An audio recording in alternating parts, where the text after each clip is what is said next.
What is going on, everybody? Just wanted to give a quick update on this new Dragon Ball Z Budokai Tenkaichi game. This isn't crazy news, okay? But we might have a little bit more information in regards to the size of the roster.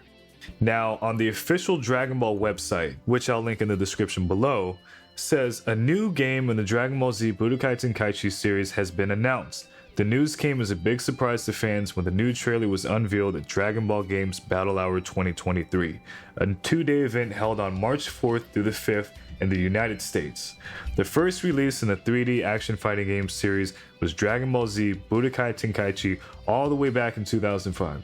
The game was such a hit that it followed up with two sequels, Dragon Ball Z Budokai Tenkaichi 2 and Dragon Ball Z Budokai Tenkaichi 3, with all three garnering popularity among fans thanks to their faithful recreations of special moves and a massive roster of characters from throughout the Dragon Ball series. Now, I know nothing is confirmed, but that does sound pretty nice to me. So they're kind of already acknowledging the fact that the original games had a huge roster, and of course that's what we all loved. That's part of the reason why we loved it. That's not the only reason we loved the game. It had a lot of other things that we loved about it, but the roster was certainly memorable. And they really knocked it out the park with that. They had characters all the way from the original Dragon Ball all the way up to Dragon Ball GT at the time. So now that the lore has been expanded greatly, I mean, it's been 16 years, so of course, like, we've had new movies, we've had a show, all these different things have come out from Dragon Ball. So now we have a whole bunch of different characters that they can add to the roster. So I think, and maybe if we look to the trailer, we can kind of get a little bit of a hint as to what the size of the roster will be and the scope of the game. And you can see in the trailer that when it shows the original games, it's actually going in the series of events that occurred in the show in order. So it doesn't show Raditz and the Saiyan Saga, which obviously they'll include that because it's a huge part of Dragon Ball.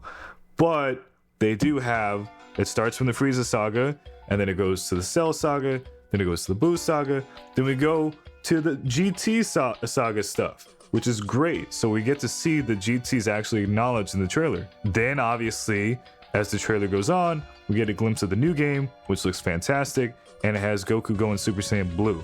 So my opinion, what I think they're kind of showing us there is they're showing us, hey, like, we're gonna bring back most of the stuff that you loved from the original game.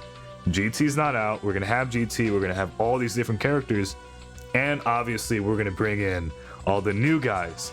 So it doesn't really speak to DLC, because I don't know what the release is gonna be like.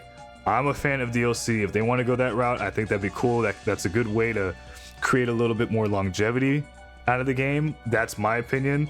So the base roster, I don't know how big that'll be, but it looks like they're acknowledging the fact that a lot of people love that massive roster from the game.